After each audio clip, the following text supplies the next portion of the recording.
Welcome, folks, to the first ever 10-minute time limit podcast brought to you by First Down Sports, where we will be discussing the sports entertainment world of professional wrestling. I'm your host, Andy Jardine, and with me is the star of this show, Jamie Small. Jamie, how's it going today? It's going great, man. I'm excited to talk about wrestling. Always excited to talk about wrestling. And today we've got some great topics to talk about. I'm excited about these three that we're going to produce today and bring forward to people to bring to light a little more information about them. Speaking of excitement, you have no idea where I'm at. Before I came up here to the podcast studio, I grabbed 2 Moosehead lights out of my fridge, and there's nothing I want to do more right now than to open them up, smash them both together. But the last thing you want while you're stuck in your house in isolation is to be sharing this space with ants. And as Archer says, that's how you get ants. That's great. We will be talking about ants today a little bit as we proceed through this show. Yeah, absolutely. Yeah. And now let's talk really quickly about how this came together. Jamie has joined the First Down Sports podcast.com website and has started posting some excellent articles about wrestling. You can find his stuff there now. There's a bunch of articles. And when Jamie came on, I thought it would be real interesting to see if if he'd like to talk a little bit of wrestling on a podcast. I've been dying to talk wrestling. I'm a former fanatic, Attitude Era, Monday Night Wars, those 90s years and early 2000s were my glory days, and I've kind of completely lost touch with wrestling after that. Now Jamie knows a lot about all wrestling, the independent circuits and so on. So I saw this as an opportunity for Jamie to be able to sort of scratch that itch of talking about something that he loves, and then at the same time him potentially getting me back into wrestling. And Jamie came equipped with an idea for a podcast. So Jamie, why don't you tell us how this podcast is going to be structured moving forward? Sure. This is going to be each topic we have, and we're probably going to have 3 every week at least. And it will be the best of one fall for each 10-minute time limit conversation we're about to have about each of these topics. I'm really excited to present them because we're going to present probably an independent wrestler on the rise, possibly managers going forward, legends that we loved, that we adored during the 90s and that Attitude Era and beyond or before, in the PG era, if you want to call it that, or the Hogan era.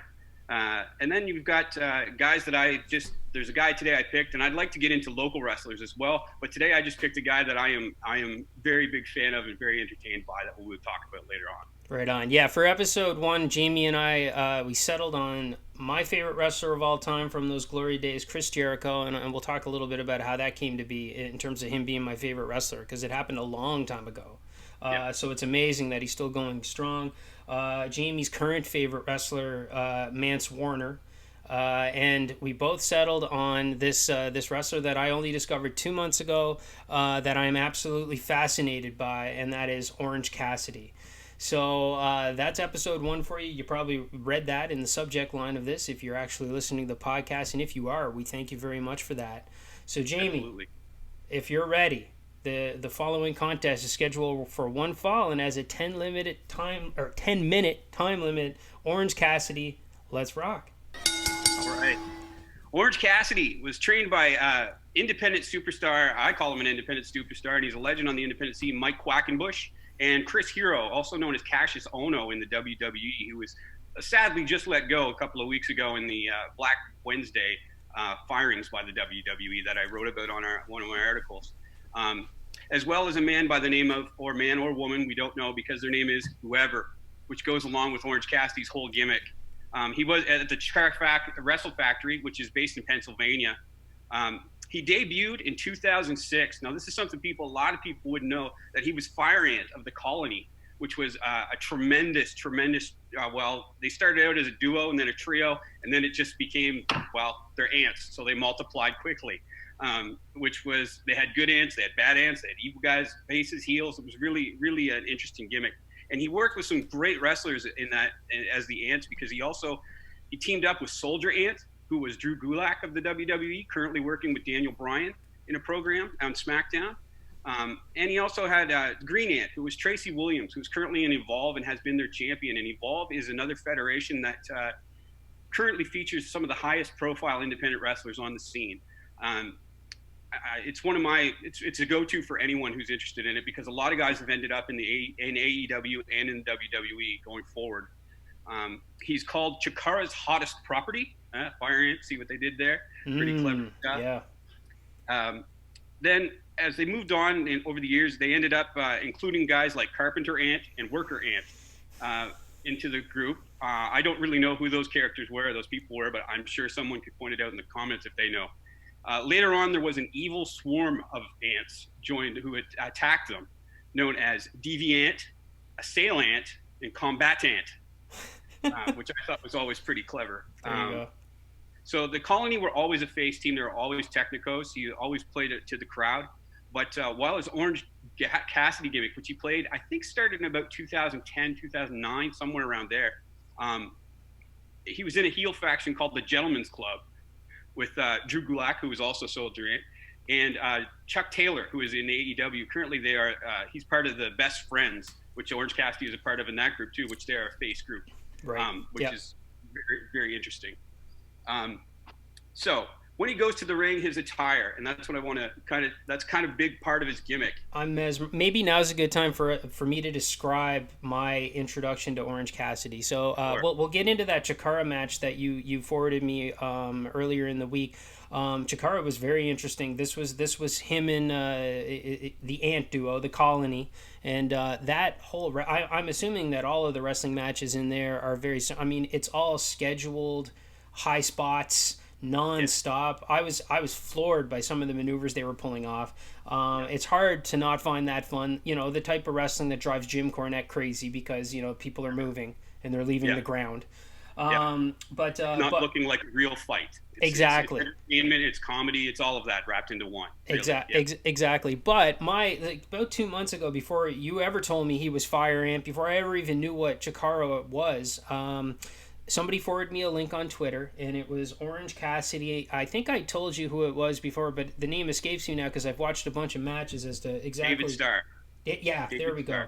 And so I watched this, and he comes out. He's wearing basically Jordache jeans from like the 90s, like elastic around the bottom. He's got orange juice. I didn't know if it was at the time in his back pocket. He's wearing shades in the ring, and I watched the first 2 minutes of it. I'm like, this is what wrestling has become. This is why I'm not a wrestling fan anymore. This is absolutely atrocious. But I couldn't look away. And then as I watched more and more, I started to kind of understand, a little bit about what he's doing. Now, I can see how it would drive some wrestlers crazy. So good on those guys that get in the ring and actually take his little shtick when he's not wrestling, which I find is probably a higher percentage of his matches than it really should be. So we'll see if he transitions into more performing, or maybe he already has. You're going to tell me. Yeah. But what I couldn't get over is how over this guy is with the crowd. So the first thing I thought is like, these guys are idiots. These guys must be into a moose light right now. These guys are absolute idiots. And then 2 minutes later, I was one of those idiots. And I'm like, I love this. Yeah. So that was my introduction to Orange Cassidy. And then when we started talking wrestling, I'm like, look, I discovered this wrestler recently. I asked you about him. You, of course, knew tons about him. So anyways, back to you on Orange Cassidy here. So his whole outfit, it really makes his gimmick because it comes down to the aviators he's wearing to the ring in almost every match. You're going to be fine until, he brings out the kicks of doom, he raises his hands up in the air, and the whole crowd just starts with a whoa, and as he puts them in, it's just a big yay! Yeah. And sometimes it causes a holy shit chant. It'll start all those things and get people going really into it. It's really funny stuff. And then the kicks of doom come, which are soft shin kicks to the leg. Very, very lazy kicks to the legs. And then he backs up with the super shin kick. And it's just a taunt to try to tease the other guy into getting into the fight or trying to make him get into the fight, which is really almost every match he has tells that story. Yeah. And I love how every once in a while, like in the matches that I've seen, the opponent will actually stop and take the crowd out of it and get a little bit of heat by grabbing his hands before they can go in the pockets, and that only makes the pop bigger when they'll go back and forth on the ropes. He'll do that hand in, or he doesn't have his hand in his pockets yet, but he'll he'll get out of it in some way, give himself enough space, and then put him in there. And the crowd goes absolutely wild. For you to call those kicks of doom lazy kicks, I mean, I think that's even an overstatement. I mean, they are like they're making a mockery of everything kicks, right? And I love it. Yeah, it's really well done. He does a great job of it, and the wrestlers that take it are not selling it like it's hurting, but everybody watching is looking like, oh, the terror, and the commentators are losing their minds, like, oh, he's destroying them, he's making a massacre out of them, which is just completely the opposite. But it adds to the whole show. It adds to the entertainment value. It makes it that much more. The fact that the crowd is so into it is amazing, because they really do lose their minds over something that is anybody could do. It's not something that you can't perform. It's really interesting. Until he starts performing, right? Right, exactly. I mean, there's not a lot of guys that can do what he does in a ring when he's wrestling. Right. It's amazing. Especially when he does it with his hands in his pockets. He's doing dives to the outside of the ring, dives off the top rope, drop kicks. And every time he kips up, he doesn't use his hands. The hands stay in the pocket the whole time. And a lot of times, he still has those aviators on, which is impressive in itself. And speaking of pockets, this style of wrestling, obviously, Jim Cornette hates Chikara. I heard a story about how, like, he did a cross-promotional thing with them at one point, and he didn't know at the time, but Orange Cassidy was one of the ants that showed up. Yeah. So as we know... my little dog Pockets. Jim Cornette hates all fun wrestling, really. He's a traditionalist, like, beyond anybody else, and all he wants to do is see... a couple headlocks and, just old school wrestling. So he absolutely loathes Orange Cassidy. And I think it drives him even more crazy now that Orange is in the AEW with some wrestlers that Jim Cornette actually respects, like Jericho and so on and so forth. And I listened to him break down Orange Cassidy's match against, I believe it's Pac, P-A-C. Yes, Pac. Yeah, like Jim Cornette was so insulted on behalf of Pac that he basically just thought that Orange Cassidy ruined that wrestler's career that night. It was that crazy. So anyway, which is completely opposite to how the crowd and how most reviewers reacted to that match. It's a good match. I mean, it's very well put together. Pac was formerly known as Neville in the WWE, where WWE is one of the independent stars that he dropped the ball with. They dropped the ball with. Not surprising. There's a lot of those, and we'll probably talk about a lot of those. But yeah, he's a fantastic wrestler known around the world, and his work is fantastic. To say that Orange Cassidy could ruin anybody's career in one match, or anyone could ruin their career in one match, is to me ridiculous. I mean, especially for a guy who grew up watching Hulk Hogan, who had basically 4 moves at the most. Body slam, the leg kick, the leg boot. Drop. Yeah. And then basically his taunts, the hearing the crowd and putting the ear to the crowd and all that stuff. And his comeback. Yeah. You like his comeback, his hulking out comeback and the point, and Yeah. Which, that's amazing to me that you could even complain about that. But getting back to Orange Cassidy, his whole gimmick is, I'm too cool for this. You can't make me fight you, and I'm not going to fight you. So every fight, they're trying to encourage him to get into it, man. Come on, I want to fight you. I'm going to beat you up. Yeah. And he usually takes a beating. He really does. In that match we talked about against David Starr, he actually, I believe, gets his nose busted wide open. Broken nose, blood all over his face. It looks really cool, but it had to hurt a lot, and it happens early in the match. And they use that as part of the, David Starr points to him and says, "Oh, I see some juice leaking now."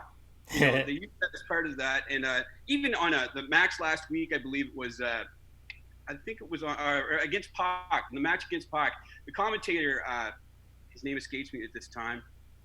Anyway, doesn't matter. AEW guy, wears a mask. Somebody will point it out very quickly. It'll come to me in a second, I'm sure.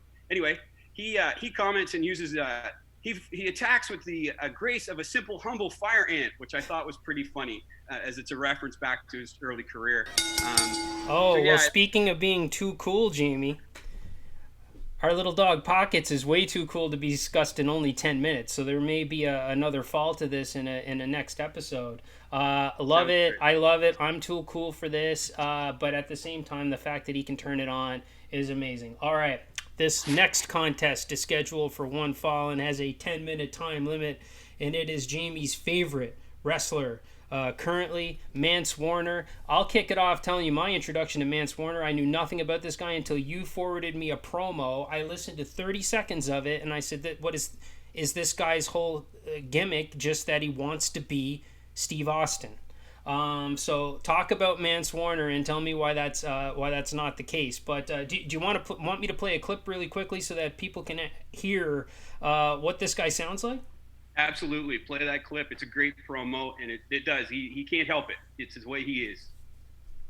Red lights on, baby. Come in here, cameraman. Old Master, ML Dub. Old Master showed up tonight and did exactly what I always do, baby. Show up in that beautiful truck out in the parking lot. I drink a lot of beers with my people. I head inside, find out who Old Master gonna beat up. And that's just what I did, baby. Old Master gets that W, and I hit the pay window. The Southern Psycho himself. Now let me show you something, baby. Here's the pay window. Down here, jobbers. That ain't Old Master. No, no, no. In the middle, mid-car guys and gals. That ain't Old Master, baby. Old Master is up here to tippy top. Main event payday. Thank you, sir. Old Master always shows up, gets that W, hits the pay window. Every time, baby. ML Dub, I poke God his eye. Yes, that's Mance Warner right there in a nutshell in a brief promo. Mance is currently my favorite, just because he's not the greatest wrestler in the world, but he is very entertaining. And like he says, when he gets into the ring, it is a fight. It is not a match. It is not a joke. It's a fight. And he is a very violent individual when he gets in that ring. A lot of weapons, it's not going to be everybody's cup of tea. In fact, it can be hard to watch at times for the stuff that he's doing with his opponent and against his opponent. Now, Mance debuted in 2015 with 25 years old, so he's only 30 years old now. So there's a lot of room for him to improve and get better over the years. He was trained under a man named Billy Rock, who is an independent star himself, who trains a lot of the upcoming talents going through, and was a former pupil of Dory Funk Jr., who you may remember from back in the day. And initially wrestled for Georgia's Atlanta Wrestling Entertainment, which I find very entertaining. They are on YouTube. You can check them out. A lot of matches on there from them. But he got to fame by working for IWA Mid-South, Independent Wrestling Association Mid-South, where he became their champion. Now, his attire is part of his gimmick as well, which adds to his character very much. He wears nothing but a ball cap, which is usually, I've noticed that it's camouflaged in some way.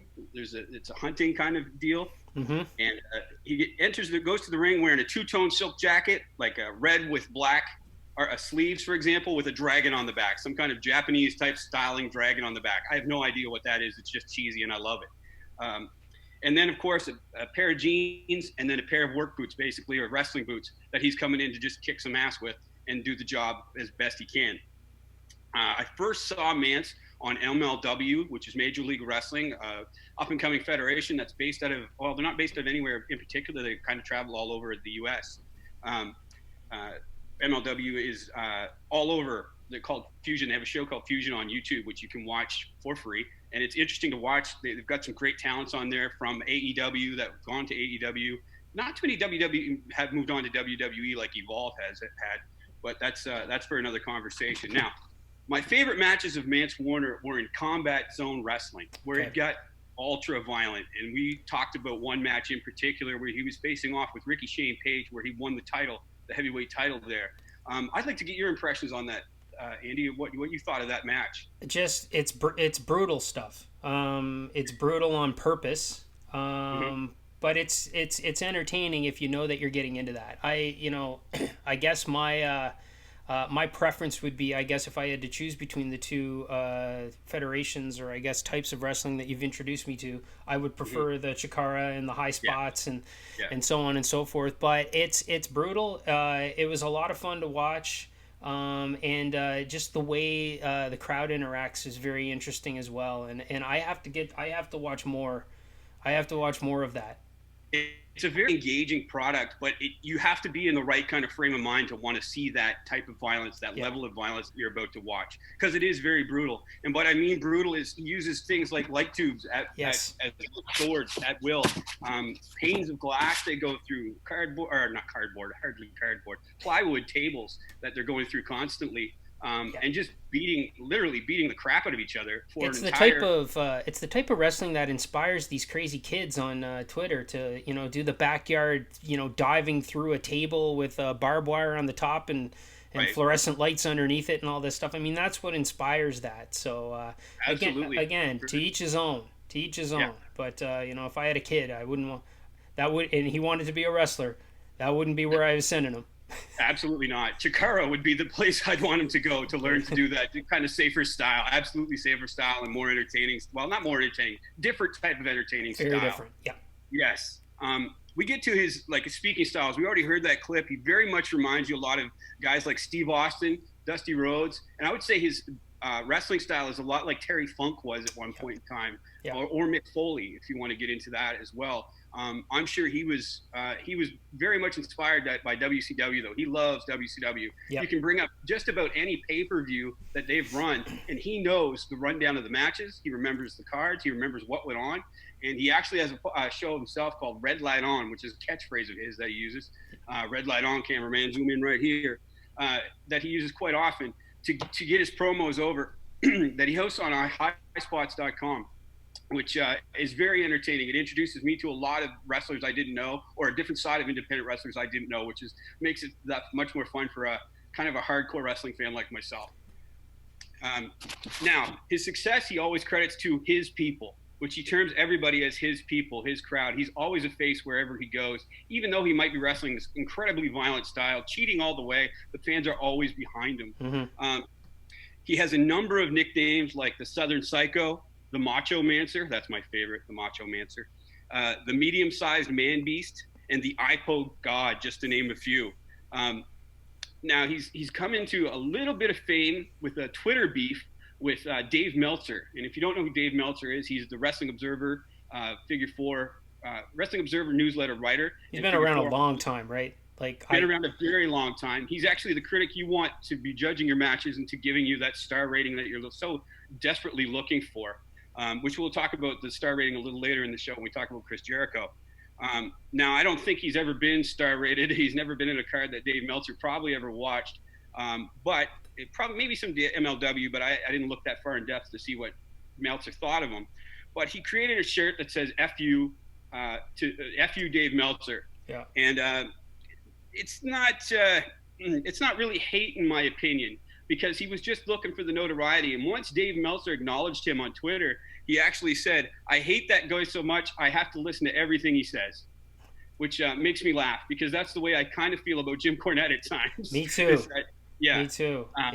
He really hates at one point, Jim Cornette actually liked Mance Warner until he did a spot where he had his tongue stapled to a piece of 2x4, which, that takes the reality for Jim Cornette of the match, as if there was any reality of guy going through barbed wire or being, even Irish whipped into the ropes, which are covered in light tubes. Right. Any of that is not believable from the very beginning. His matches, like I said, not everyone's cup of tea. There's going to be a lot of blood, and it's not brought on by them cutting themselves like you would see anywhere else with a razor blade or anything like that. This is hard way. This is absolutely... you've seen matches with them using cement bricks and cement blocks. Oh, it's It's intense. It gets intense. Now I would not let the children watch it. Exactly. Now this match is running low on time, so listen, I wanted to double click on the Steve Austin thing, right? Because I saw a bunch of his interviews, and you're right. He references old time WCW, and he doesn't even bring in Stunning Steve Austin, who it would have been at that time, as a reference. Though I heard him utter the term Uncle Steve in an interview. So explain to me the dynamic between him and Steve Austin, or at least going in his direction towards Steve. What's the deal there? They really talk. He talks in the third person a lot, much like Steve Austin used to. Yeah. Austin 316 and all that stuff that he used to use. And Mancer really goes into being into the old WCW days. He actually uses himself and says, back in '93 when I was wrestling, Dirty Dick Slater or someone like that, who people don't necessarily remember, but makes you chuckle like you just did when he talks about people like that, where he would have been 3 years old. At the time. It's hilarious. If you do any kind of history, look into him, and it's really funny. He always talks about that, and he talks in the third person a lot, which I find is very entertaining, because he can switch it on, turn it off, and he goes back and forth very quickly, as we heard in the promo earlier on. I'm always entertained by this man. I find him very, very funny and very very interesting in the ring. You never know what's going to come out of a Mance Warner match. You know it's going to be violent. You know it's going to be a fight, but you don't know if it's going to be bloody or if it's just going to be a regular match. There we go. Wow. There we go. Just in time. Wrapping up Mance Warner. All right. Yeah, you do know that it's going to be brutal, and that's basically what you know. All right. Now on to our final match. This is also scheduled for one fall and has a 10-minute time limit, and it is my favorite wrestler of all time, Chris Jericho. Now I'll set the stage real quickly here. I was a huge Chris Jericho fan when he started what turned into the Y2J heel. He started it in WCW, the whole Lionheart thing with Ralphus and so on. Just the cocky, cowardly, but acts super tough. It's my favorite character of all time. Like, he's my favorite heel of all time. And to this day, I just want to play this clip for you because to this day, this is the coolest moment in wrestling history for me.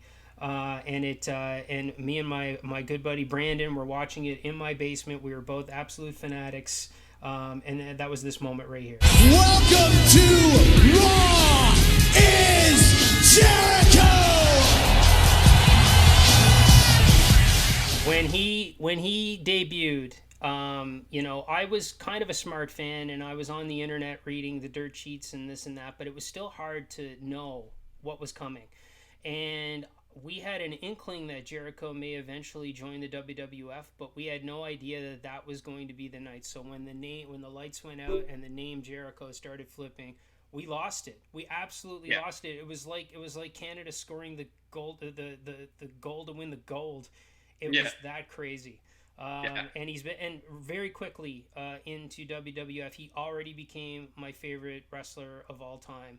And I was telling you this funny story. I'm going to hand it to you here in a second, but I was telling you this funny story off air. I still remember the very first time I had to set up my first email address ever, and my password was very Y2J Chris Jericho inspired. Let's just put it that way. Yeah, that's funny. Yes, you were a Jericho-holic from the very beginning, I guess, as soon as you saw him. And his days with Ralphus, to me, were some of the funniest stuff. And he continues to use the calling people by their wrong name, as he did with Howard Finkel, Harold Finkel, and used that gimmick a lot. He still uses it today on AEW. Using it, he did commentary the last few weeks as the pandemic hit, and they had to do something. So they taped 3 days of shows, and they got weeks worth of shows done. But the commentators, they didn't have their whole crew at the shows because people couldn't travel and were home with families. So Jericho hopped on the mic and just off the top of his head did 8 hours of live TV. Well, not live, but recorded TV. But he did all the commentary with no kind of notes or anything, and did it right off the top of his head. Now, one thing he does that's so funny to me is Tony Schiavone, who is the legendary commentator, in my opinion, from the WCW days, who I really enjoy, and he has a podcast I enjoy a lot too, called What Happened When, and he goes back and watches old shows and goes through what was going on at the time and what commentary we were doing and what was happening behind the scenes, which really is cool to him, and stuff that he didn't see, like ECW, for example, in their beginning days. He never saw any of those shows, like Living Dangerously, or any of those kind of pay-per-views. So he's going back, being introduced to that violent type of wrestling for the first time, and absolutely loves it, by the way, which I find interesting because I didn't expect that he would be. I thought he'd be more of a traditionalist, but I'm way wrong on that. He's a very interesting man. Yeah. But anyway, Jericho calls him Schiavone instead of Schiavone, which I think is really funny. It adds to the whole show every time. So do you want to talk about anything from the days of Jericho in the WWF? Because I have a lot of notes ready for what he did after he's left the WWF to bring it up to today.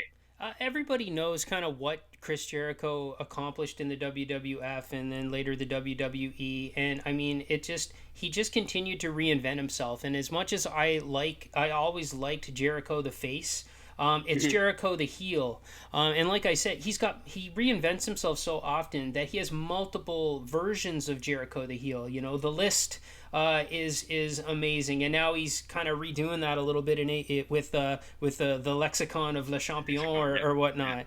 But it was that original heel, the original guy with the ponytail spreading out of the top of his head and so on. But here, how about this?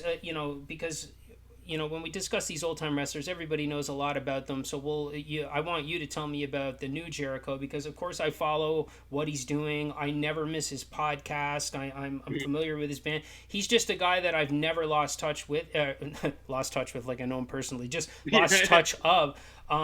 Though I haven't been watching a lot of AEW, but my friend Brandon that I mentioned a little while ago, that was with me when we saw his debut, every time we get together and we talk wrestling, the big guys will come up and Jericho will always come up. And the one moment that comes up every time that both makes us absolute laugh was during a Jericho feud with The Rock, back when Rock was like in the glittery shirt and so on. Right. I believe Jericho came out and interrupted Rock. This is like the second or third time he interrupted him. I think Rock was in the ring with Mankind at the time. And I'll try not to blast your ears. I think I recorded this clip a little loud, but we discuss this moment and laugh every single time. You think you impressed The Rock? You think you impressed The Rock? Why? Because a couple of months ago, you were down south beating some jabroni named Juventud? I love that. Wonderful time, and that was me, Jericho, in his glory days. But you know what? He's not lost it. So why don't you jump into the new stuff? Yeah, upon leaving the WWE, he started a couple of things. He joined New Japan Wrestling, which I'll get into a little more in depth, but he also hosts his own cruise called the Chris Jericho Rock and Wrestling Rager at Sea, which he's had twice now, which I've looked into and really want to go attend. I think it'd be really cool to hang out on a cruise with all those wrestlers, and especially Jericho and the bands that they have as well. It'd be neat to see. And he signed a very lucrative contract with AEW at that time. Now, he's wrestled some of the best New Japan has to offer, some of the best in the world, absolutely without question the best in the world. And he was known as the Painmaker, which was a different gimmick for him, and it's a take on Kazuchika Okada's finisher called the Rainmaker, which Kazuchika Okada is probably the best in the world, arguably, if you wanted to take it that way. I know you haven't seen him yet, but you will. We'll talk about Okada for sure. But the Rainmaker, he comes out to a lot of fanfare, and he has what are they called? Because Okada bucks that fall from the sky, and he makes it rain, so to speak, which is really cool. Nice. So he's the flashiest guy, I think, in New Japan.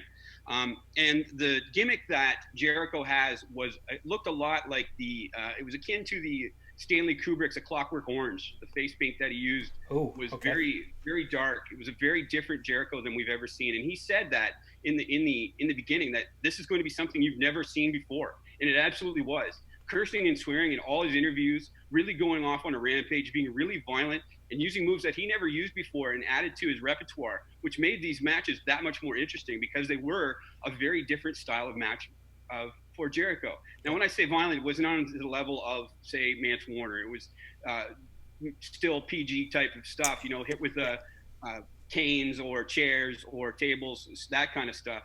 But doing moves, also acting more of a heel, being a little more, scratch the eyes or scratch the back, that kind of stuff that you used to see back in the day. Now, he wrestled Okada.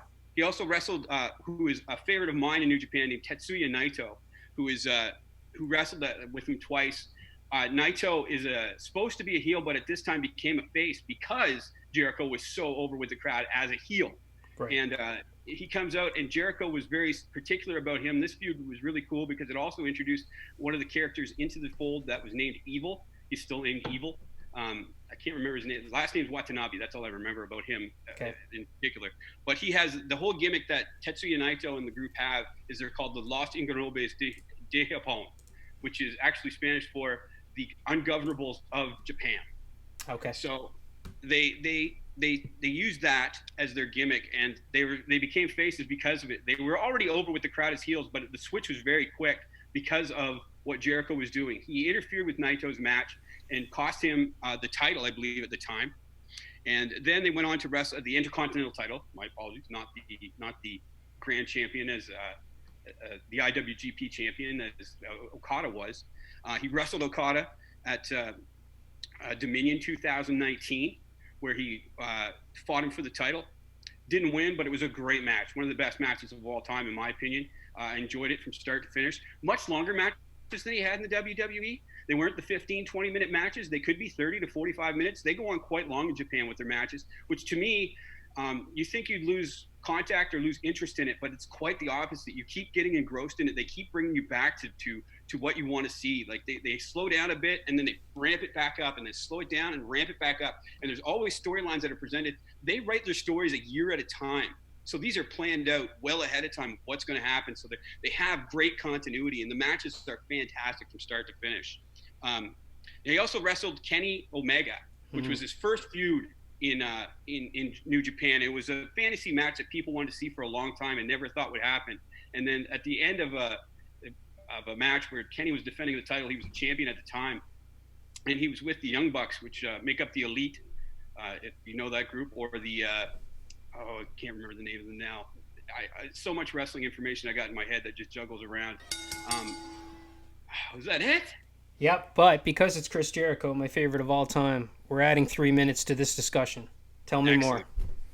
So he still uses things like calling people stupid idiots. He still harkens back to his old gimmicks.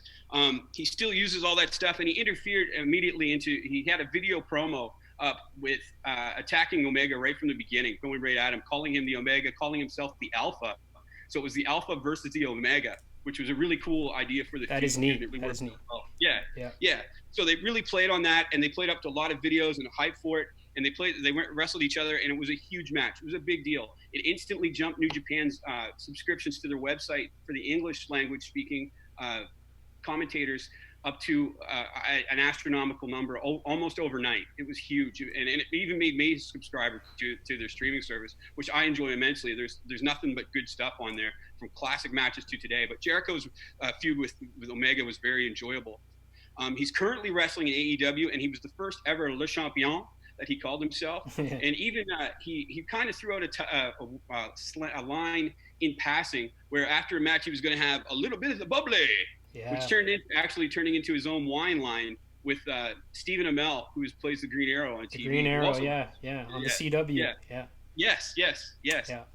And so using those old gimmicks and mispronouncing Tony Schiavone's name, his work on commentary since the pandemic has been brilliant. His work in AEW has been really good. He wrestled John Moxley a few months ago in a pay-per-view where he lost the title to Moxley, but it was a great match again. Another different style for Jericho. Everything has changed since he's WWE. It's stuff you didn't expect to see, and not surprising knowing that Jericho can stay fresh, keep refreshing himself, and keep himself going as he does at the age he is, and his matches are still great. Absolutely. Well, and like I said, I still follow him to this day. I'm a huge Kevin Smith fan, and he and Kevin have a bit of a friendship, so they've been doing a lot of cross-promoting. Jericho appeared as the leader of the Ku Klux Klan in Jay and Silent Bob reboot, and they've been touring around with each other, and obviously Kevin Smith and Jason Mewes as well have made some appearances on AEW. So that was a lot of fun. Listen, 10-minute time limit, this is tough. So if anybody's listened to our first episode, give us some feedback. Let us know. I mean, should this be a 15-minute time limit? I don't know. I think as we work these matches a little more, we'll get a little cleaner. We'll hit our spots a little earlier, and we'll keep it in 10 minutes. I think. That's right. Yeah. That's right. Yeah. Well, this was goes by fast. It goes by fast. It flew by. Well, this was a lot of fun, and I can't wait until you start sending me homework to do on our next two, and I'll start trying to figure out who I'd like to nominate as our I guess all-timer that we'd like to discuss next. Though I love that you put managers on the board, because there's a certain manager that you and I have been discussing a lot lately, and he has come up in this show that might require his own match segment. Absolutely. All right. Well, thanks, what do you say we get out of here? Thanks, everyone. Jamie, I really appreciate it. This is a lot of fun. I look forward to our next one. I can't wait to make you my wrestling fan again, Andy. It's going to be fun. Thanks, buddy. All right. Take care. Okay.